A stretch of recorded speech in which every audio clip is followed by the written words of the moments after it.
What's up, YouTube? We are back with another one. I want to say thank you for all the beautiful people who've been showing support for my content lately. I appreciate y'all greatly. Now, as you know, if you've been watching me for a while, I travel. Now, if you're new, welcome to the channel. I make travel-related videos. And one of the most common questions I get is, how were you treated over there? What was the vibes like? What's the food? What's going on here? Is there tension? Do these people not get along with this group, etc., etc.? People want to know, hey, when you go over here, how are you treated? And some people specifically want to know, how are you treated as a Black American? So I am going to be talking about my experience living, not visiting, but living in Spain as a Black American, right? It's the difference between once you travel somewhere for a weekend or a couple days versus actually staying there. So for those who don't know, when I was about 19, 20 years old, I did a school program that was based near Madrid, Spain. The actual city was Alcalá de Henares, which is about 20 minutes from Madrid, Spain by train, just to give you an idea of the demographics, because I know life in Barcelona is different from like Valencia, Madrid, Granada, etc. But we're going to be talking about my experience living near Madrid, Spain. So first of all, I was there for about 6 months, right? This city is considered an up-and-coming city. It's like a suburb of Madrid. The reason why they put us in the suburb rather than main Madrid is because Madrid, one, has high demand, so it can be hard to get in there as far as a student or a teacher. But then two, they wanted somewhere extra safe for us.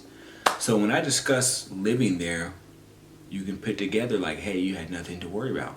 For the most part, that is true. I did get beat up by a group of local Spaniard people, and we can discuss that later in this video. But I'm here to discuss the beginning from A to Z. So I arrived there about August. No, I'm sorry. Actually, it was opposite, because I remember there's people there before me. Yeah, that's right. So they were there. No, I'm sorry. Yes, it was. I'm sorry. Yes, so I got there about January, February, so it was definitely very cold. But as the time went on, it became less cold and got warmer. Because there was the students who were there from the first semester. We came the second semester. Because some people were there for an entire year, where we were there just the half the year.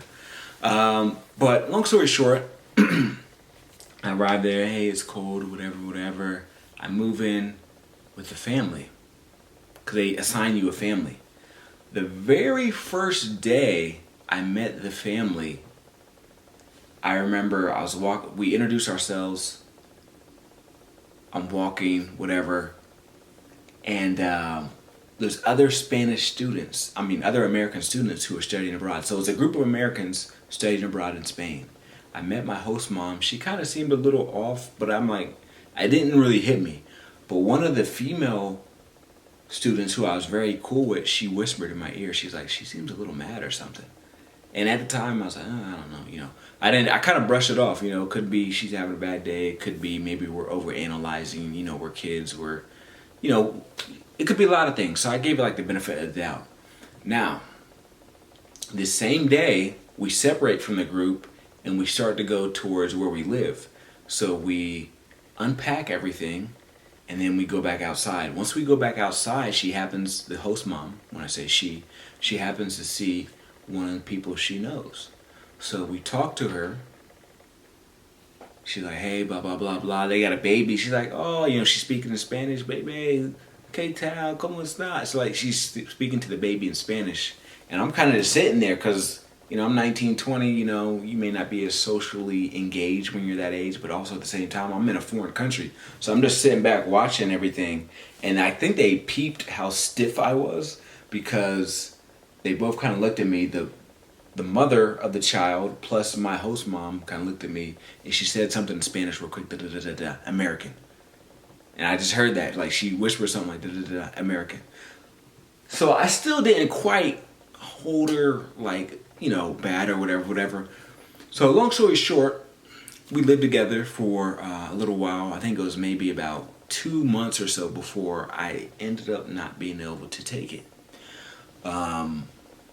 We just had personality differences.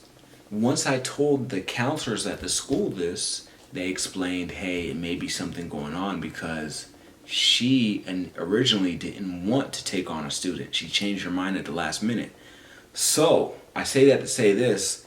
It goes to prove what the other girl was saying from the beginning. She had an attitude from day one. So this kind of shaped my experience of Spain, right? I kind of felt like an outsider in my own house. Now, they weren't horrible people. It's not like they tried to beat on me, or they actually fed me. You know, they would give me little gems here and there, but personality-wise, we didn't agree on nothing. And she didn't let me sit in the main room, which is kind of a weird thing too. Because like I came into the main room, the entire 2+ months of living with her, I never sat in the living room. I tried to sit there the first day, and she was like, get out, you gotta get out, go to your room, blah, blah, blah. Which is kind of weird. Like, you got your actual son here, and then, you know, you got the host dad, but I can't sit in the room. It's just kind of weird. But anyways, I want to talk about the locals, how they treated me and stuff like that, and what's going on. So I did meet some local friends. At first, I thought, okay, is there something going on here? Like, do they not like certain groups of people, etc.? I found out by speaking to a lot of foreigners, because I'd be at the bus stop just talking to them. Hey, what's this? I'm learning about the culture. You know, I'm asking questions. I don't want to make too many assumptions. I want to actually ask questions. So there would be times where I'd be by myself and I see a group of Spanish people around my same age. Maybe they're waiting at the bus stop, and I just spark up a conversation with them. Speak to them in Spanish. Hey, why is this happening in Spain? And they would tell me, like, in Spain culture, they tend to be kind of reserved towards outsiders, and also the very like clan mentality. What I mean by that is, like, you may have to work very hard to get their friendship or to become cool with them, where in America you can become cool with somebody instantly. But in Spain, once you do become cool with them, it's like a network. They introduce you to their sister, their brother, their best friend since 3rd grade, this, that. Before you know it, you latch onto their network and you become a part of them. So I say that to say this. If you're watching this video and you're considering going to Madrid, Spain, or going to any part of Spain, just know it is like a clan mentality when you go out there. Not the clan that wears the white hoods.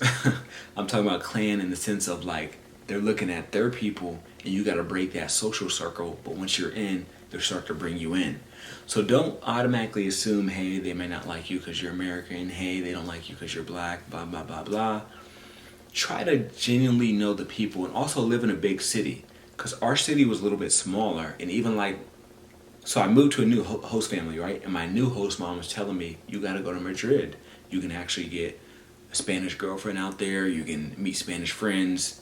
People are going to be less reserved. When you're in this small city, Alcalá de Henares, a lot of people are scared because they're thinking, does he know someone that I know?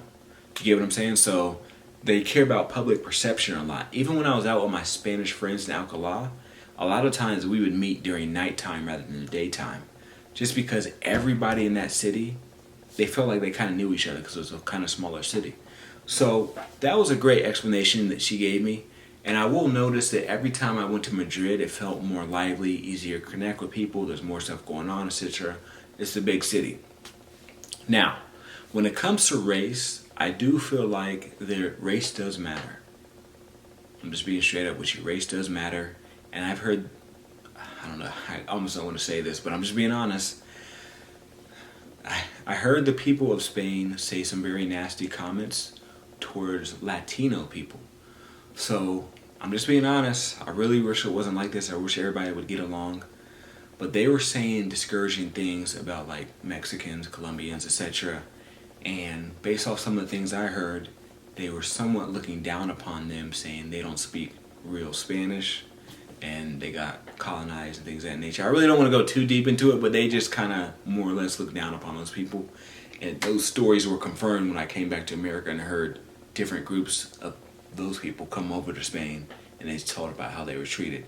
So I say that to say this: if you're black there or if you're white there, you may not get treated as poorly as some of the Latino people. They seem to have gotten it the worst, maybe then followed by the Asians, because there is a little bit of tension, I would say, between more specifically the Chinese, but they have a word called Chino that they use for all groups of Asian people, because there's not that many Filipino people, Japanese, etc. out there. If you're going to meet an Asian person in Spain, they're more than likely Chinese. So they kind of, from my experience, categorize them all as Chinese type of thing, right? Now, did I experience any true racism out there? And why was I beat up? So early in this video, I talked about how I got beat up. So me getting beat up by the group of Spanish people was partially my fault, and I'll explain. So in the United States, you have to be 21 to drink alcohol. In Spain, I believe it's 18, right? Something young, something like that. So when I got over there, I could actually legally drink before I could drink in the States, right? So I met a buddy over there, an Irish guy. He was working under the table, which is what a lot of people do. But he introduced me to one of his friends because I was trying to schedule a time where me and the Irish dude could go out and party. He said, hey, I'm busy, but I can introduce you to one of my friends.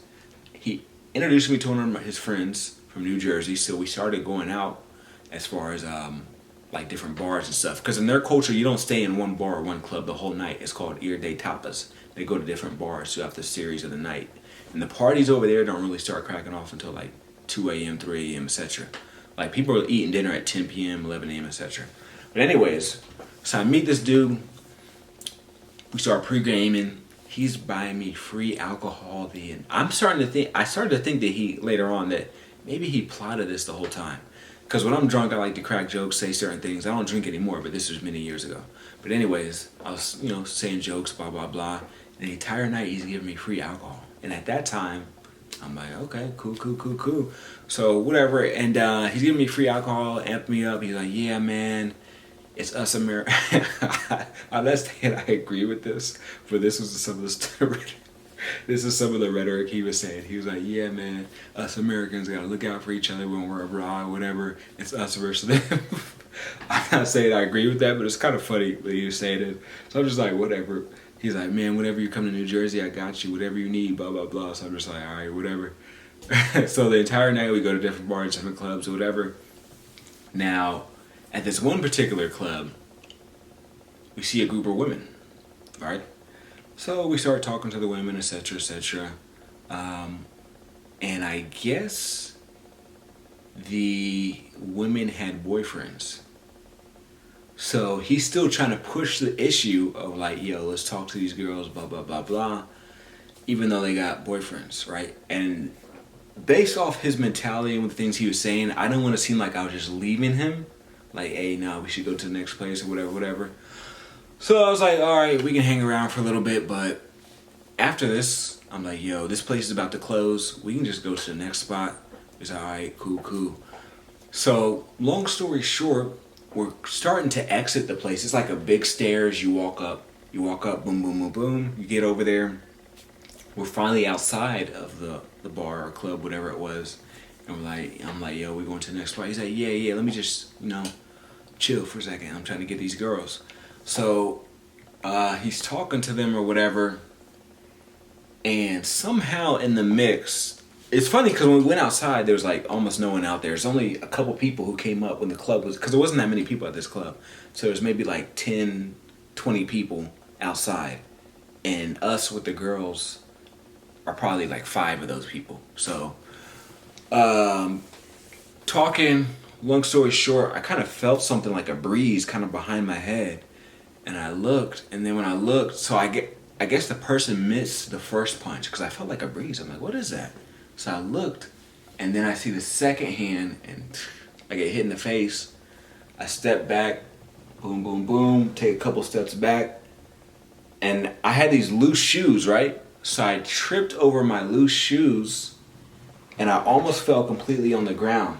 So I'm getting back up, and then I'm seeing what's happening. I'm seeing a group of people rush me, and then that's when they strike me again. I fall down, hit the ground.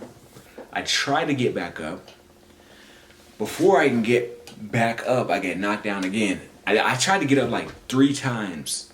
But on the second or third time of me trying to get back up, like getting knocked on the ground, in the corner of my eye, I can see the dude from the corner, the guy, the American guy, and he's laughing. He's And I'm just thinking, in that split second, I'm starting to think, I don't know if he set me up or I don't know what happened. Because after this day, I never talked to him again. I blocked him. Because I was never friends with him. Mind you, this is my first day ever meeting him. But just the fact that his friend was like a thorough guy, I assumed the same with him, that he was like a thorough person. And he's seeing me get beat up. And there's a couple options he could take. He could call the police.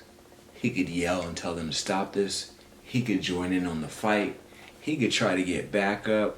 He could try to do a lot of things. But he did the least favorable option. He sat there and watched me get beat up. And like I said, I saw him in the corner of my eye, and he's just like laughing. Like, so I'm thinking he kind of set me up low key. But anyways, long story short, after the third time, I'm finally able to get up, get my stance, and then that's when they backed off, except one girl. So in this group of 5 or 6 people who jumped me, there was 1 or 2 women.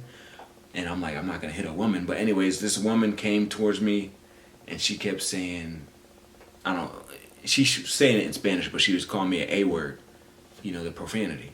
And she kept saying that. She was making hitting motions like she was going to hit me. I just kept backing out, like, you know, what are you doing, and whatever. And yeah, she was like, a-hole American, a-hole American, American, American, American, you effing American.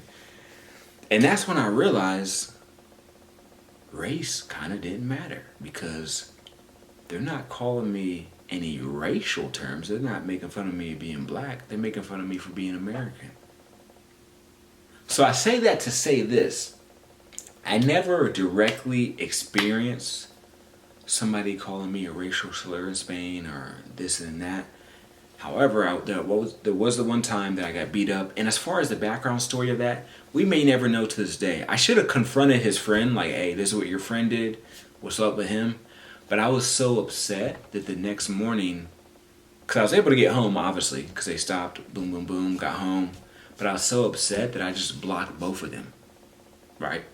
Because I'm like, the other dude I was still cool with, I didn't necessarily want to block him, but I'm like, if this is your friend, I don't want to be cool with none of y'all.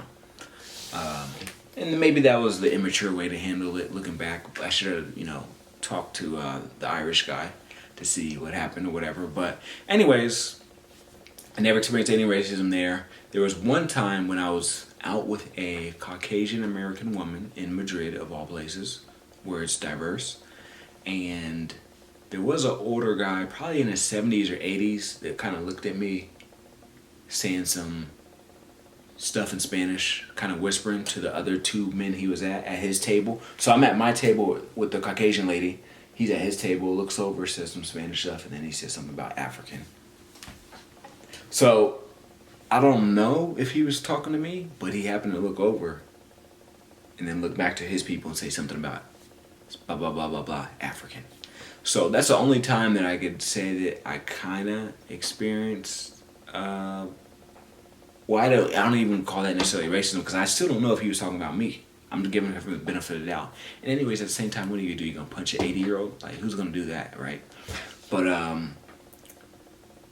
the reason why they may say certain things about Africans is because they do have a immigration situation in Madrid, Spain. I'm not saying this right, but they will treat you differently based off if you're African versus African American.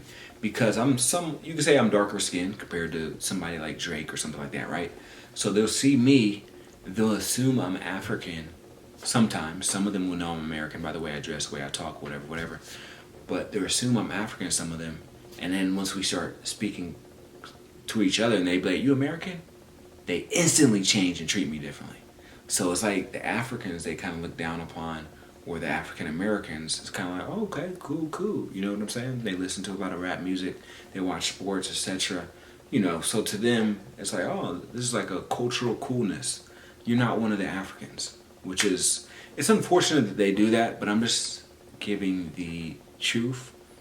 Another thing I want to talk about when it comes to potential racism, or just, diversity there, is when I first went there, I would sometimes go like weeks or months before I seen another black person. And yes, they were African 80% of the time. Now when I go back, I see so many black people, I'm like, oh. And Latin people too. I used to never see Mexicans, Colombians. I think the first time I was there, I don't think I ever seen any other than the Americans we went with. I don't think I ever seen any Colombians, Cubans, etc. The second time I went back, I saw a spike in Dominicans, a spike in Cubans, Puerto Ricans, etc. Third time I went back, another spike. The fourth time, the most recent time I went, which I think was last year, there's neighborhoods now that are like predominantly Salvadorian neighborhoods or predominantly Mexican neighborhoods in Madrid. That's how much it has increased. I went to a store and they sell horchata. If you like Mexican food, you know what I'm talking about. You know what horchata is. If you never had it, you need to try it. It's so good. It's like a sugary milk type of rice-based drink. You get it with a burrito or something and it tastes good. But now you go over there, they got Mexican-owned restaurants. They got Salvadorian neighborhoods. They got and some of the Dominicans will show you favoritism because you're black. So they see you and they kind of like, you know what I'm saying? They look at you like, oh, you right? So I am glad to see the diversity. Not only has there been more black people, there were more Latin people, but also more Asian people. It was rare to see Asian people as well, especially if you're not in a certain restaurant, like a Chinese restaurant, Japanese restaurant. Now when I go over there, I see an increase. And I've been hearing on the news, I don't know how true it is, because I didn't see it when I was over there, but there's now a surgence of Indian people, so people from India that are moving there. So Spain is getting more diverse. It's beautiful. It's even getting to the point where you actually see some interracial relationships, because before, when I first came there when I was 19 or so, you saw like no interracial relationships. Now you see it a little bit. It's still not as high as the United States, but you see it. If you are considering going to Madrid, Spain, I recommend to go. It's a dope place. It's good to check out. It's a lot safer than the States. It's very rare to get weapons over there as far as arms. You know, like, because it's hard. You need like special hunting license, and even those are difficult to obtain. There's not as much police brutality over there, although I think it is illegal to film the police. Somebody fact check that. It's either Spain or Turkey that's like that, where you're not supposed to film the police. But and the food is the second best food I ever had in my life. You do not have to worry about racism like that. I was never called any racial slurs. When I got beat up, it was kind of my fault / the other guy's fault I was with. Other than that, no one ever put their hands on me. No one tried to poison my food. Any type of weird things like that. I feel like if anything, especially if you go to the bigger, well, even in the smaller cities, because I went to Granada, Alhambra, which is in the south near Granada, made some friends over there, and I remember the friend I made over there, his sister now dates a black guy. So I was like, huh. I kind of wonder, low key, if I inspired that, because we met all these years ago, and then all of a sudden now she's dating a black guy, and I was like, huh, maybe she saw that, because her family was very inviting. They invited me over to dinner, all that type of stuff. And that's another thing. If you go to the south of Spain compared to the north, the people in the south are a lot more warmer. So if you go to Alhambra, Granada, all that type of stuff, they're typically more warm. Where if you go to like Toledo or somewhere like that, they're going to be not as friendly. But I was in the central part, mostly. I did go to other parts, but I was in the central part. And I'll say it was good. You know, you don't got too much to worry about. I'm actually going back to Spain in 2026. If you have any questions, you can leave it in the comment section. Make sure you like, comment, subscribe, all that. You can reach out to me on Instagram as well. I've been responding to every DM, every message, every comment, etc. I want people to have this knowledge. I want people to be able to go and travel and do all this type of stuff. Peace.